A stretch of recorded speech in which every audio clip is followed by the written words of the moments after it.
नमस्कार दोस्तों, स्वागत है आप सभी का मेरे YouTube चैनल सीजन क्लासेस पे। बच्चों, हम लोग क्लास 9 का हिस्ट्री का चैप्टर पढ़ रहे थे। सबसे पहला चैप्टर था फ्रेंच रेवोल्यूशन। तो हम लोगों ने उसका इंट्रोडक्शन पढ़ा, पहला पार्ट, जो कि इंट्रोडक्शन में दिया हुआ था कि किस तरह से बस्ताइल के किले को 7000 मेन और वुमेन मिल करके और कुछ लोग मिल करके बस्ताइल के किले को ढा देते हैं, जो कि एक डिस्पोटिक मतलब सिंबल था जनता के बीच में। ठीक है। फिर उसके बाद हम लोगों ने पार्ट 1 यानी सब टॉपिक पार्ट 1 पढ़ा कि French society during the late 18th century. उसमें आप लोग को बताया गया कि फ्रांस का समाज 3 वर्गों में बटा हुआ था, क्लर्गी, नोबिलिटी और किसमें बताया हुआ था, थर्ड स्टेट में, जिसमें पीजेंट्स, बिजनेसमैन, वर्कर्स ये सब आते थे। ठीक है। उसके बाद आपको पूरा कॉन्स्टिट्यूट बताया गया था कि फ्रांस में कितना पॉपुलेशन किसका है, ये सब बताया गया था। फ्रांस का खजाना खाली था, सबसे मेन बात ये था। फ्रांस को अपने यूनिवर्सिटी, स्कूल, कॉलेज, आर्मी को चलाने के लिए, कोर्ट के खर्चे को निकालने के लिए पैसा नहीं था, तो राजा टैक्स बढ़ाना चाहता था। तो ये चीज़ हम लोगों ने पहले पढ़ा है। ठीक है। अब सब टॉपिक 2 है और 2 में आउटब्रेक ऑफ रेवोल्यूशन पढ़ना है, तो उसमें भी एक और सब टॉपिक दिया हुआ है, उसको भी पढ़ेंगे। तो चलिए शुरू करते हैं लेक्चर का। ठीक है। शुरुआत करते हैं कि सब टॉपिक 2 फ्रेंच रेवोल्यूशन। ठीक है। तो इसमें क्या बोल रहा है, आउटब्रेक ऑफ रेवोल्यूशन। ठीक है। मतलब कि क्रांति का विस्फोट। ठीक है। आउटब्रेक, विस्फोट होना। तो क्रांति का विस्फोट होना कैसे हुआ, कब हुआ, क्यों हुआ। ठीक है। वही सब का, इन्हीं सब चीज़ का हम लोग चर्चा कर रहे हैं। तो सबसे पहले आपको पता होना चाहिए कि राजा जो था वो क्या करना चाह रहा था, जनता पर टैक्स बढ़ाना चाह रहा था। और टैक्स कौन देता था, थर्ड स्टेट के लोग टैक्स देते थे। बाकी 2 लोग जो थे, क्लर्गी और नोबिलिटी, उन पर कोई भी बर्डन नहीं था टैक्स का, उनको स्पेशल प्रिविलेज मिला हुआ था। ठीक है। तो लेकिन एक और बात था कि राजा जब टैक्स बढ़ाने का मनसा रखे हुए था, लेकिन राजा अकेले टैक्स नहीं बढ़ा सकता था। ठीक है। राजा को टैक्स बढ़ाने के लिए एक पार्लियामेंट्री बॉडी से कंसल्ट करना पड़ता था, जिसका नाम था स्टेट जनरल, जो कि ओल्ड रिजीम में स्टेट जनरल के उपस्थिति में ही राजा, चाहे उसके प्रपोजल पर ही राजा टैक्स बढ़ा सकता था। तो ये मीटिंग 1614 में हुई थी। उसके बाद 175 साल में ये मीटिंग नहीं हुई। तो राजा ने फिर क्या किया, स्टेट जनरल को टैक्स बढ़ाने के प्रपोजल को पास करने के लिए बुलाया। तो फिर क्या किया गया कि एक बहुत बड़े वर्साइल के महल को, ठीक है ना, सजाया धजाया गया बहुत तरीके से, और वहाँ पर स्टेट जनरल का मीटिंग होने वाला था, जिसमें तीनों स्टेट के रिप्रेजेंटेटिव भाग लेने वाले थे। ठीक है। तो फिर ये तारीख तय हुआ 5 मई 1789 को। ठीक है। तो स्टेट जनरल आई थी और फिर क्या हुआ कि तीनों को, यानी कि 300 मेंबर थे किसके, क्लर्गी के, और 300 मेंबर थे नोबिलिटी के। 300 रिप्रेजेंटेटिव थे नोबिलिटी के, और थर्ड स्टेट के मेंबर थे 600। ठीक है। तो ये जो 300 स्टेट के जो 300 जो मेंबर थे हर एक स्टेट के, वो चेयर पे बैठे हुए थे एक दूसरे की तरफ मुंह करके। बाकी जो 600 लोग थे, जो थर्ड स्टेट के लोग थे, इन्हें बस चारों तरफ से खड़ा कर दिया गया था, इनको बैठने का सीट नहीं मिला हुआ था। ठीक है। तो पुरातन व्यवस्था में जब मीटिंग हुआ करता था 175 साल पहले, तो वोटिंग का एक व्यवस्था था। क्या व्यवस्था था कि क्लर्गी 1 वोट देगा और नोबिलिटी 1 वोट देगा, और ये भी क्या करेगा, थर्ड स्टेट 1 वोट देगा। अब बताइए आप कहाँ से न्याय होगा अगर इन दोनों का दोनों वोट मिल जाएगा, क्योंकि दोनों तो एक ही चीज़ चाहेंगे। तो ये 2 हो जाएगा वोट, और ये इसका वोट हो जाएगा 1, थर्ड स्टेट का वोट हो जाएगा 1 और इनका हो जाएगा 2। तो कोई भी प्रपोजल होगा तो कौन जीतेगा, और इधर किंग भी है तो राजा जीतेगा, और क्लर्गी नोबिलिटी के वोट से राजा वो प्रपोजल टैक्स का पास कर देगा। तो ये चीज़ होने जाना था, और राजा चाह रहा था कि इसी तरीके से इस बार भी वोटिंग हो। लेकिन इस समय थर्ड स्टेट के लोगों को लीड कर रहे थे वो पढ़े लिखे लोग थे, फिलोसफर जैसे फिलोसफर के प्रभाव से जो प्रभावित लोग थे, इलाइट लोग जो कि रिच हो गए थे और पढ़े लिखे थे, वो लीड कर रहे थे। तो उन लोगों ने बोला कि नहीं, अब ऐसे वोटिंग नहीं होगा। अब क्या होगा, हर एक स्टेट का हर एक मेंबर वोट करेगा। यानी कि अब कैसे वोटिंग होगा, 300 है तो 300 वोटिंग ये करेगा, 300 वोट ये देगा और 600 वोट ये देगा, ठीक है। और एक और बात जान लीजिए कि थर्ड स्टेट जो रिप्रेजेंटेटिव आए थे तो उन्होंने 40,000 लेटर में अपने ग्रीवनेंस, अपने अपने गमों को, अपने कंप्लेंट्स और डिमांड को पत्रों के जरिए इतना मोटा लेकर आए थे कि हमारा ये सब प्रॉब्लम है, ये सब डिमांड है, ठीक है। इसके बाद औरतों को और बहुत सारे बुज़ुर्गों को इस असेंबली से बाहर रखा गया था। उसको औरतों का तो कोई एंट्री ही नहीं था इस असेंबली में, ये भी चीज़ याद रखिएगा। तो भाई थर्ड स्टेट के लोगों ने बोला कि 600 वोट, बोला कि एक एक पर्सन वोट देगा। अब देखिए कि इन दोनों में से अगर एक भी आदमी इधर की ओर वोट दे देगा तो हो जाएगा 600, ठीक है, इतना वोट हो जाएगा। तो अब क्या होगा, जीतेगा तो कौन, थर्ड स्टेट का। इसीलिए और एक और फिलोसफर थे जिनका नाम था रूसो, तो उनके किताब में लिखा हुआ था द सोशल कॉन्ट्रैक्ट में कि रिप्रेजेंटेटिव को अधिकार होना चाहिए वोट देने का, ठीक है, और जनता और सरकार के बीच कॉन्ट्रैक्ट होना चाहिए। इसीलिए रूसो के बताए हुए बताए हुए रास्ते को अपनाया थर्ड स्टेट के लोगों ने और कहा कि अब हर पर्सन वोट देगा। तो अब राजा जो था बोला कि हम तो हार जाएंगे, इसलिए उसने क्या किया, ये जो फैसला था उसको नहीं माना तो जो असेंबली थी उसको बर्खास्त कर दिया गया। और थर्ड स्टेट के लोग जो थे वर्साइल में ही एक वहाँ पर टेनिस कोर्ट था, वहीं पे जाकर के सब ओथ लेते हैं और बोलते हैं कि हम लोग अब फ्रांस के स्पोक पर्सन हैं, वक्ता हैं, प्रवक्ता हैं, और जब तक हम फ्रांस का संविधान नहीं लिख देंगे तब तक हम डिस्पर्स नहीं होंगे, अलग नहीं होंगे। जब तक हम राजा के पावर को चेक और बैलेंस नहीं कर देंगे, रोक नहीं देंगे, कम नहीं कर देंगे, तब तक हम लोग डिस्पर्स नहीं होंगे, अलग नहीं होंगे, ठीक है। इस तरह से टेनिस कोर्ट में ओथ लिया गया। तो उनका जो दो लीडर था, एक का नाम था मिराबियो और एक का नाम था एबीसीए। तो जो मिराबियो था वो नोबल फैमिली से आता था, लेकिन बचपन से ही उसे बहुत दिक्कत था कि जो स्पेशल प्रिविलेज मिला हुआ है इन लोगों को, नोबल लड़की को, वो गलत है। भाई प्रिविलेज मेरिट के आधार पर मिलना चाहिए, वो इस पक्ष में था, ठीक है। और एक और आदमी था जिसका नाम था एबीसीए, वो एक प्रीस्ट हुआ करता था, ठीक है। तो उसने एक पैम्पलेट जारी किया और उसने किताब भी लिखा, व्हाट इज़ थर्ड स्टेट। तो इन दोनों महानुभावों ने असेंबली में, वर्साइल में, ठीक है, और पूरे फ्रांस में जगह जगह पर जा कर के बड़ी बड़ी स्पीच दी और बहुत बहुत भाषण दिया और लोगों को अपनी ओर खींचा ताकि लोग क्या करें, इकट्ठे हो और क्रांति में भाग लें, ठीक है। इस तरह से ऐसा ये मतलब मिराबियो और एबीसीए के द्वारा हुआ। तो ये चीज़ उसके बाद फिर क्या हुआ कि जब नेशनल असेंबली, जो लोग थर्ड स्टेट के लोग थे जो टेनिस कोर्ट में चले गए थे, ओथ लिए थे, उन्होंने अपने आप को नेशनल असेंबली घोषित कर दिया। तो वो जब नेशनल असेंबली अपना संविधान बनाने में बिजी था, उसी समय कंट्री साइड में, ठीक है, उसी समय कंट्री साइड में यानी गांव सब में, ठीक है, ये अफवाह फैल गई थी कि नोबल और क्लर्की, ठीक है, ये लोग जो है कुछ लठैत गुंडों को हायर किए हैं, भाड़ा पर लिए हैं और उनके द्वारा लाठी से पूरा फसल किसानों का बर्बाद कर देंगे।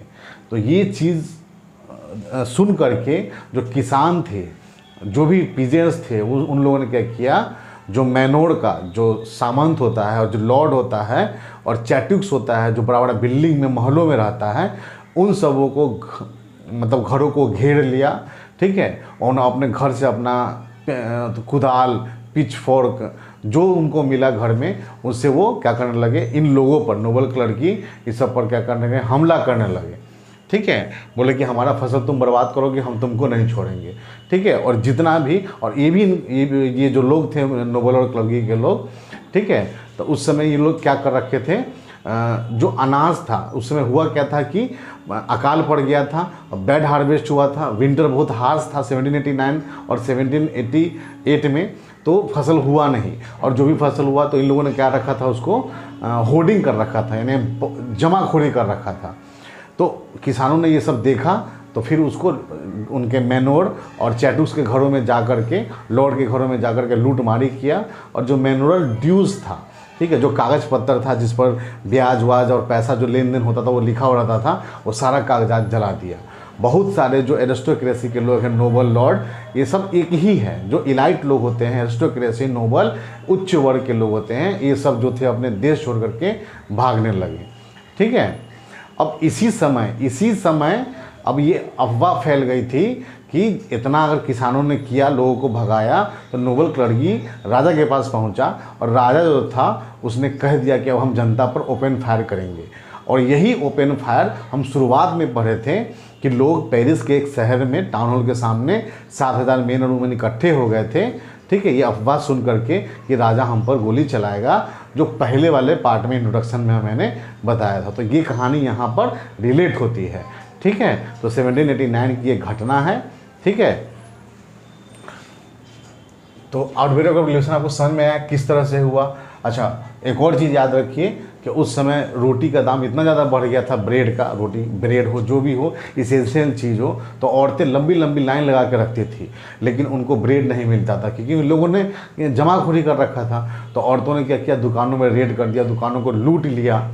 ठीक है। हर जगह जगह कंट्री साइड में जगह जगह पर दंगे होने लगे, पूरा एकदम टर्मोइल का माहौल आ गया, आतंक का माहौल बिल्कुल आ चुका था। किसान लोग किसी को बख्श नहीं रहे थे, सब लोग परेशान हो गए थे। ठीक है। इधर नेशनल असेंबली क्या कर रहा था, संविधान बना रहा था। तो फिर 1791 में 1791 में जो कॉन्स्टिट्यूशन है, ठीक है, कॉन्स्टिट्यूशन वो बन करके तैयार हो गया। ठीक है ना।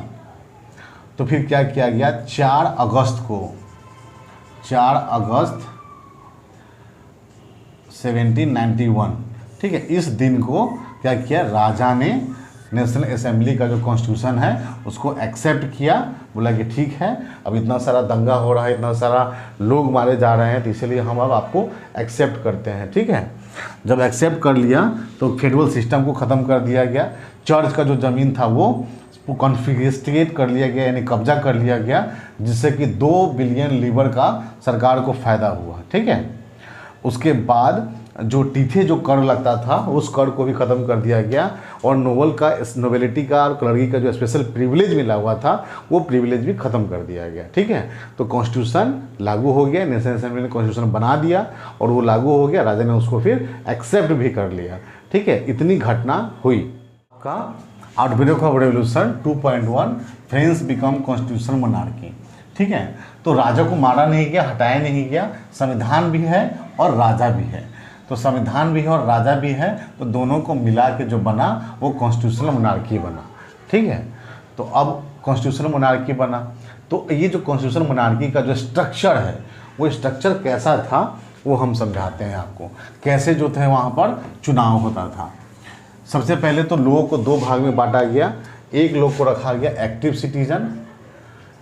सिटीजन, और एक को रखा गया पैसिव सिटीजन्स।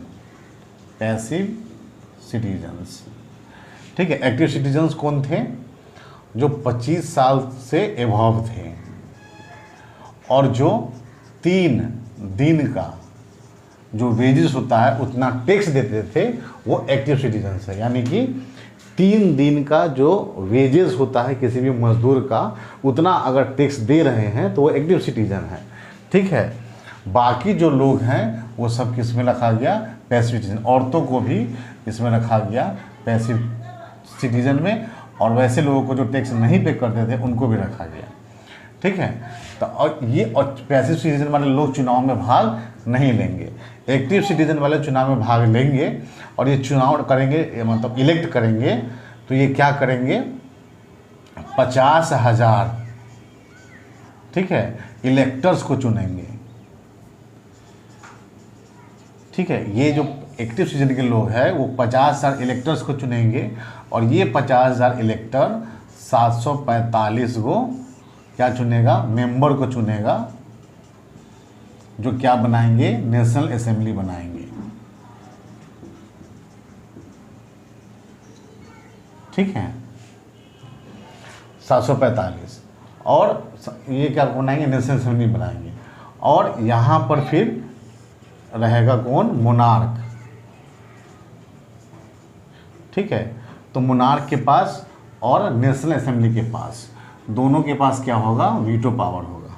दोनों के पास वीटो पावर। अगर नेशनल असेंबली कोई संविधान बनाता है, ठीक है, तो राजा से पूछा जाएगा, अगर वो हाँ करता है तब लागू होगा।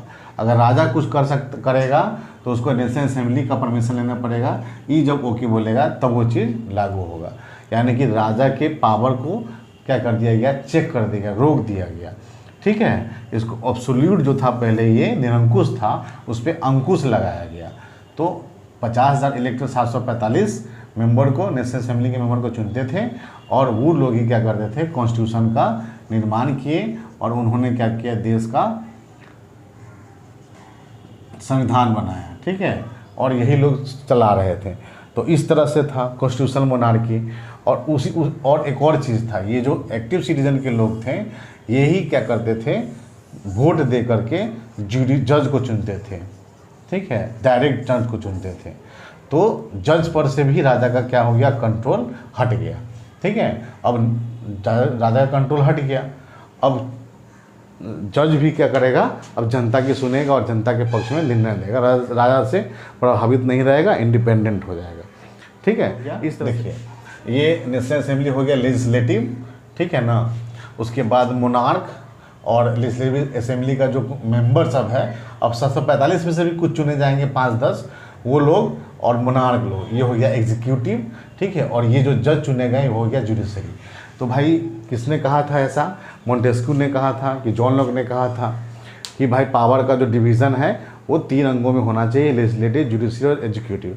और आज के डेट में भी आप डेमोक्रेसी में देखते होंगे गवर्नमेंट का पावर इंडिपेंडेंटली 3 भाग में बटा हुआ है, जिसको वर्टिकल फेडरलिज्म कहा जाता है, जुडिशरी, एग्जीक्यूटिव और लेजिस्लेटिव। ठीक है ना, लेजिस्लेटिव का काम है कानून बनाना, एग्जीक्यूटिव का काम है कानून जो बना उसको लागू करना, और जुडिशरी का काम है कॉन्फ्लिक्ट को मतलब देखना, और अगर कोई भी अगर कॉन्स्टिट्यूशन में गड़बड़ी है तो उसको फिर सुधारना, चाहे अकॉर्डिंग टू कॉन्स्टिट्यूशन सभी संस्थाओं को काम कराने का काम जुडिशरी का होता है। तो आज के डेट में यही सिस्टम सब चल रहा है डेमोक्रेसी के अंदर में। तो उस समय हूबहू ऐसे ही व्यवस्था को लागू किया गया जो कॉन्स्टिट्यूशन मोनार्की कहा गया। ठीक है, जिसमें कि मोनार्क को के पास भी कुछ अधिकार था और अधिकार नेशनल असेंबली के पास भी था। यहाँ इतना बस हुआ कि राजा के पावर को थोड़ा सा बाउंडेशन में लाया गया। ठीक है, उसके बाद फिर इन लोगों ने जो नेशनल असेंबली बने थे उन्होंने चार्टर एक्ट बनाया, मेन और वुमेंस के लिए राइट्स का एक लेखा जोखा बनाया। जैसे इन लोगों को बोला क्या कि कुछ राइट्स जो है इंडिविजुअल राइट्स, ठीक है, इस कॉन्स्टिट्यूशन जो बना 1791 में, उस कॉन्स्टिट्यूशन ने कुछ राइट्स दिया, जैसे कि right to freedom, right to freedom, ठीक है, right to property, right to property, ठीक है, इक्वलिटी बिफोर लॉ, ठीक है, right to property, right to express their, right to expression, right to expression, ठीक है। तब ऐसे इनसे इनके अलावा भी बहुत सारा राइट, इंडिविजुअल राइट्स दिया गया, ठीक है, लोगों को। तो एक टैबलेट बनाया गया ऐसे ऐसे करके, ठीक है, टैबलेट बनाया गया और इसमें क्या किया गया, राइट्स लिखा गया, इधर मेन का राइट लिखा गया, इधर औरतों का राइट लिखा गया। तो इस तरह से इक्वल राइट सबको दिया गया। एक तरह से डेमोक्रेटिक रिपब्लिक, संवैधानिक रिप्रेजेंटेटिव टाइप ऑफ गवर्नमेंट बनाने की कोशिश की गई, जहां जनता को बहुत सारा राइट्स दिया गया। वोटिंग राइट औरतों को अभी भी नहीं मिला है, वोटिंग राइट अभी भी पैसिव सिटीजन्स को नहीं मिला है, ध्यान रखिएगा।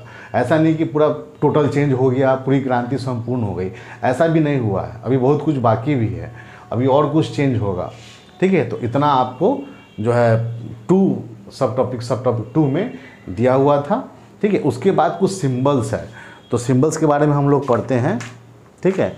जैसे एक सिंबल था ब्रोकन चेन, तो फ्रांस में ब्रोकन चेन का मतलब, चेन का मतलब होता था कि गुलाम को बांध के रखने वाला, और चेन अगर टूटा हुआ है तो गुलाम क्या हो गए, आज़ाद हो गए। उसी प्रकार से वो रेड कैप था, रेड कैप का मतलब है गुलाम लोग जब आज़ाद हो जाते थे तो वो पहनते थे।